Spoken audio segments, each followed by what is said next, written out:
Black holes کائنات کے وہ پراسرار ترین مقام جہاں فزکس کے تمام قوانین فیل ہو جاتے ہیں، جہاں ہمارا سائنسی علم دم توڑ دیتا ہے۔ یہ کائنات کے وہ مانسٹرز ہیں جنہیں سمجھنا انسان کے لیے آج بھی سب سے مشکل چیلنج ہے۔ سپر نووا دھماکے میں جب ایک بہت بڑا ستارہ اپنی زندگی کے آخری مرحلے میں پھٹ جاتا ہے اور اس کا بیرونی یعنی آؤٹر کور خلا میں پھیل کر نیبیولا کی شکل اختیار کر لیتا ہے، اس زبردست دھماکے کے بعد اگر ستارے کا اندرونی کور یعنی انر کور باقی رہ جائے تو وہ انتہائی ڈینس نیوٹران سٹار بن جاتا ہے، اور اگر وہ تیزی سے ایک گردش کر رہا ہو تو اسے پلسر سٹار کہا جاتا ہے۔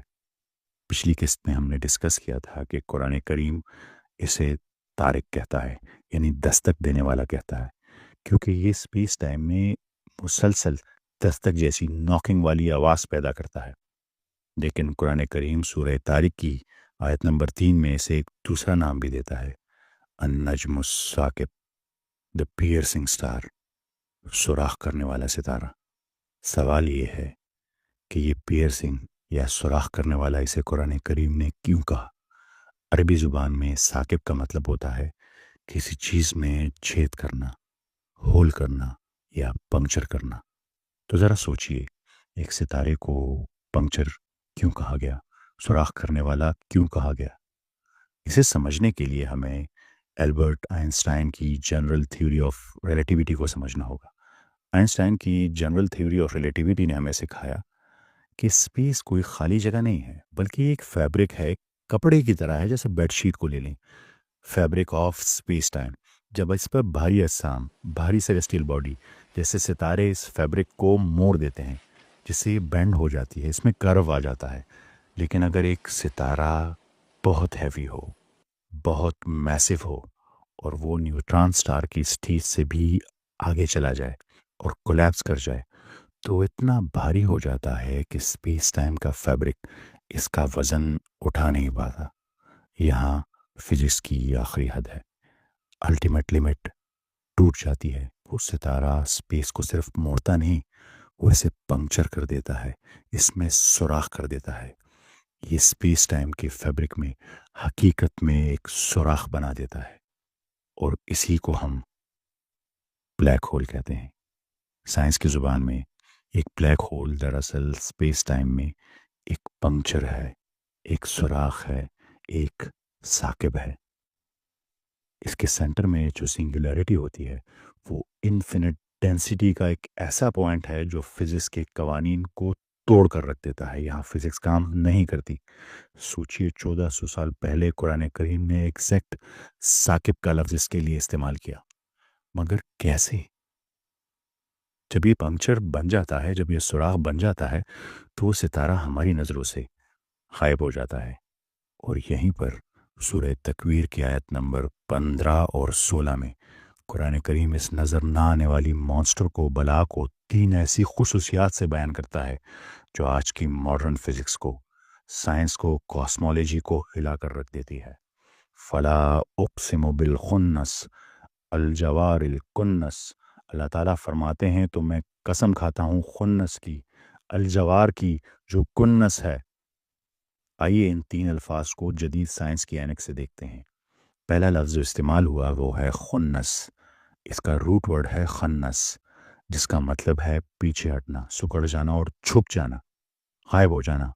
اسی لیے شیطان کو خناس کہا جاتا ہے، کیونکہ وہ انسان کی نظر سے چھپ کر وار کرتا ہے، وسوسے ڈالتا ہے۔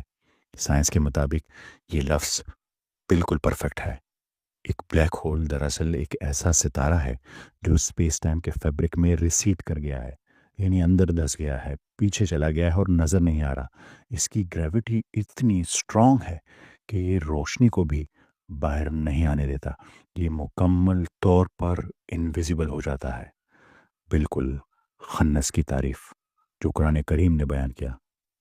سائنسدان اسے ڈائریکٹ دیکھ ہی نہیں سکتے، ہم صرف اس کے آس پاس ہونے والے اثرات، ایکٹیویٹی، سائنس سے صرف اسے ڈیٹیکٹ کر سکتے ہیں۔ دوسرا لفظ جو قرآن کریم نے یوز کیا، الجوار، کلاسیکل تفسیر میں اس کا مطلب ہے تیزی سے چلنے والا، جیسے کوئی بھاگتا ہوا گھوڑا۔ ایک لمبے عرصے تک سائنسدان سمجھتے تھے کہ بلیک ہول اسٹیٹک ہیں، ایک جگہ پہ رکے ہوئے ہیں، یعنی خلا میں ایک جگہ رکے ہوئے سوراخ ہیں۔ لیکن سائنس نے آخر کار اپنی غلطی مانی۔ نیو یارک کی RIT یونیورسٹی کی نئی ریسرچ کے مطابق بلیک ہولز رکے ہوئے نہیں ہیں، وہ بہت تیزی سے موو کر رہے ہیں۔ یہ 63 ملین میل فی گھنٹہ کی رفتار سے ٹریول کر سکتے ہیں۔ صرف یہی نہیں، یہ اسپن بھی کرتے ہیں، یہ گھوم بھی رہے ہوتے ہیں۔ سب سے تیز بلیک ہولز ایک سیکنڈ میں 1000 بار سے زیادہ گھومتے ہیں۔ یہ واقعی اندھیرے میں بھاگنے والے یا رنرز ہیں۔ تیسرا لفظ جو قرآن کریم نے یوز کیا، کنس، یہ کنس سے نکلا ہے، جس کا لغوی مطلب ہے جھاڑو دینا، ٹو سویپ۔ تو سوال یہ ہے، ایک بلیک ہول کے لیے یہ لفظ کیوں استعمال کیا قرآن کریم نے؟ آج ناسا کے سائنسدان بلیک ہولز کی وضاحت کے لیے، آپ جانتے ہیں کیا نام دیتے ہیں بلیک ہولز کو؟ Cosmic vacuum cleaners. Exact word, جو سویپ کرتا ہے، صفائی کرتا ہے۔ اس کی گریویٹیشنل فیلڈ اتنی شدید ہوتی ہے کہ یہ اپنے آس پڑوس، اپنے نیبرہڈ کا مکمل صفایا کر دیتا ہے، ہر چیز کو سویپ کر دیتا ہے، اپنے اندر کھینچ لیتا ہے، گیس، ڈسٹ، پلانٹس، یہاں تک کہ روشنی بھی، یہ ہر چیز کو نگل لیتے ہیں۔ یہ واقعی آسمان کے گریٹ سویپرز ہیں، ویکیوم کلینرز ہیں، جھاڑو ہیں۔ کنس ہے۔ ذرا قرآن میں ستاروں کی تفصیل پر غور کیجیے۔ پلسر سٹار جو دستک کی آواز نکالتا ہے، قرآن کریم نے اس کے لیے ایگزیکٹ ورڈ تارک استعمال کیا، جس کا مطلب ہے دستک دینا۔ اور وہ ستارہ جو چندر شیکر کی لمٹ سے نیچے ہو، یعنی چھوٹا ہو، جیسے ہمارا سورج ہے، وہ ڈوارف سٹار بنتا ہے۔ اس لیے قرآن کریم نے اس کے لیے لفظ کویرت استعمال کیا، لپیٹ دینا، جو وائٹ ڈوارف کے لیے بہترین لفظ ہے۔ اور وہ ستارہ جو لمٹ توڑ دیتا ہے اور گرتا ہے، اس کے لیے کہا ہوا، گر گیا، کولیپسڈ، اگین ایگزیکٹ ورڈ۔ اور وہ انتہائی ڈینس باقیات جو سپیس کو پھاڑ دیتی ہے، اس کے لیے کہا ثاقب، سوراخ کرنے والا۔ اور وہ نظر نہ آنے والا مانسٹر جو بن کر نکلتا ہے، اسے کہا چھپ کر تیزی سے چلنے والا، صفایا کرنے والا، یعنی خنس، جوار، کنس۔ ایک کتاب جو 1400 سال پہلے صحرا میں نازل ہوئی، وہ وائٹ ڈوارف، بلیک ہول، تارک، پلسر سٹار، ہر چیز میں فرق کرتی ہے، اس کی ایگزیکٹ فزکس بیان کرتی ہے۔ یہ ایسٹرو فزکس ہے، یہ کاسمولوجی ہے۔ پر یہ کیسے ممکن ہے کہ بغیر کسی ٹیلیسکوپ، بغیر کسی ٹیکنالوجی کے، یہ اصطلاحات اتنی ایکوریسی سے بیان کیے گئے ہوں؟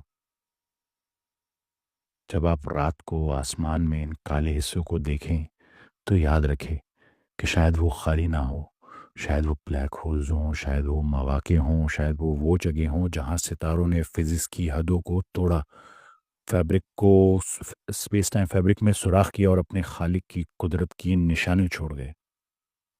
کیا آپ جانتے ہیں کہ بلیک ہولز کی اس پار کیا ہو سکتا ہے؟ اس راز سے پردہ ہم اگلی قسط میں اٹھائیں گے۔ دیکھتے رہیے، اس ویڈیو کو زیادہ سے زیادہ شیئر کریں تاکہ مزید لوگ قرآن کریم کے حیرت انگیز حقائق سے آگاہ ہو سکیں۔ آپ سب کی سماعتوں کا بہت شکریہ۔ ملتے ہیں اگلی قسط میں۔ اللہ حافظ۔